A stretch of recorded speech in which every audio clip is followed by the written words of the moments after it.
حضرت ابو بکر صدیق کی، سیدہ کائنات کی۔ ابو بکر ایسی ہستی ہے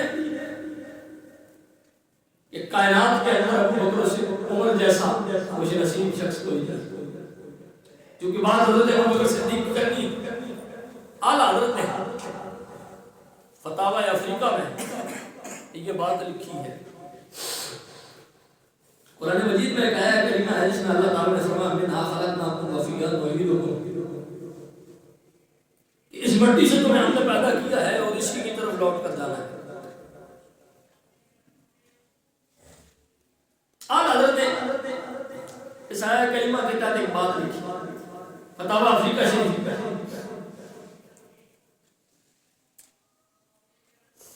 کہ یہ بات حقیقت ہے کہ جو بندہ جب مر جائے جس جگہ میں وہ دفن ہوتا ہے اس کو مٹی وہاں کی لگی ہوتی ہے۔ آپ ابھی زندہ ہیں، میں ابھی زندہ ہوں، ہمیں نہیں پتا کہ ابھی مٹی کہاں کی لگی ہے۔ کوئی ضروری نہیں کہ بندہ جہاں پر پیدا ہو اس کو مٹی بھی وہاں کی لگی ہو۔ کئی لوگ ہیں پیدا پاکستان میں ہوئے، عمرہ شریف کے لیے گئے، مدینہ شریف فوت ہو گئے، وہیں دفن کر دیے گئے۔ اب دفن ہونے کے بعد پتہ چلا کہ مٹی وہاں کی لگی ہوئی تھی۔ کئی ہیں پیدا پنجاب میں ہوئے ہیں، دفن جا کے سندھ میں ہو رہے ہیں، پتہ کیا چلا کہ ان کے خمیر کی جو مٹی تھی وہ اسی جگہ سے اٹھائی گئی تھی جہاں ان کو دفن کیا گیا۔ اعلیٰ حضرت فتاوی افریقہ شریف میں بڑی خوبصورت بات لکھتے ہیں، اور میں قرآن کہتا ہے منہا خلقناکم وفیہا نعیدکم، اسی مٹی سے ہم نے تمہیں پیدا کیا ہے اور اسی کی طرف تمہیں لوٹانا ہے۔ اور میں قربان جائے ابو بکر و عمر تمہاری شان پر، جو مٹی جس میں مصطفیٰ کو لگی ہے، ابو بکر تیرے جسم کو بھی مٹی وہی لگی ہے، عمر تیرے جسم کو بھی مٹی وہی لگی ہے۔ اور میں اس کا انکار اس لیے کوئی نہیں کر سکتا کیونکہ ان کے ذہنی حیات میں تو کہہ سکتا تھا کہ نہیں، لیکن جب ابو بکر و عمر مصطفیٰ کے قرب میں دفن ہو گئے ہیں، حضور کے مزار کے ساتھ ان کے مزار بن گئے ہیں، تو فرمایا مصطفیٰ کے ساتھ ان کا دفن ہونا اس بات میں دلیل ہے کہ جو مٹی جس میں مصطفیٰ کو لگی ہے وہی مٹی ابو بکر صدیق کو لگی ہے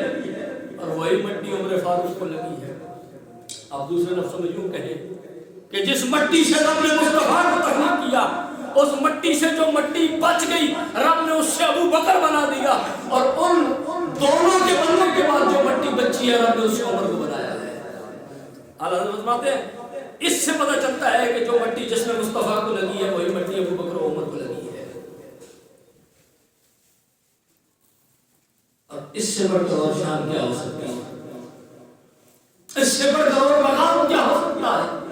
آج بھی ابو بکر و عمر مصطفیٰ کے قرب میں لیٹے ہوئے ہیں، مصطفیٰ کی معیت میں لیٹے ہوئے ہیں، مصطفیٰ کے پڑوس میں ہیں، اور آج اس گنبد خضرا کے اندر ہے ابو بکر و عمر، کہ جہاں 70,000 ملائکہ صبح آ کے درود و سلام پڑھ کے جاتے ہیں، جہاں 70,000 ملائکہ شام کو آتے ہیں مصطفیٰ کی بارگاہ میں درود بھیج کے جاتے ہیں۔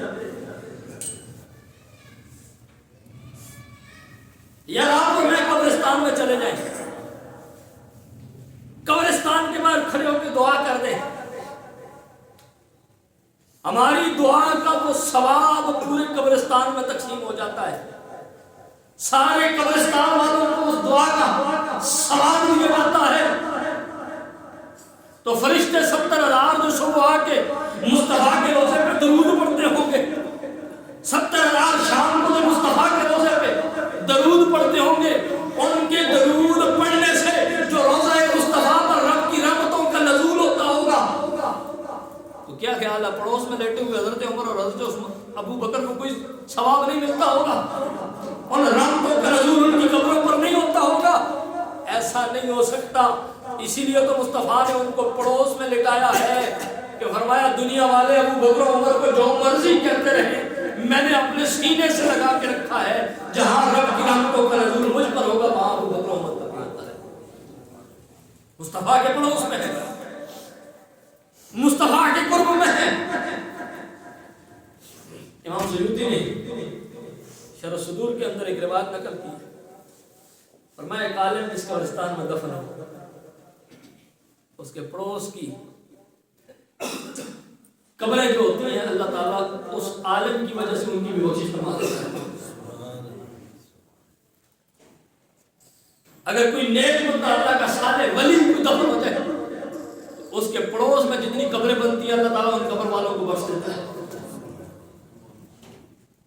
تو کیا خیال ابو بکر عمر کے بارے میں جو کسی ولی کے پڑوس میں نہیں لیٹے ہوئے،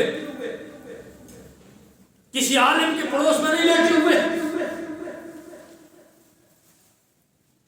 وہ تو اس کے پڑوس میں ہے جس کو اللہ نے رسولوں کا نبیوں کا سردار بنایا۔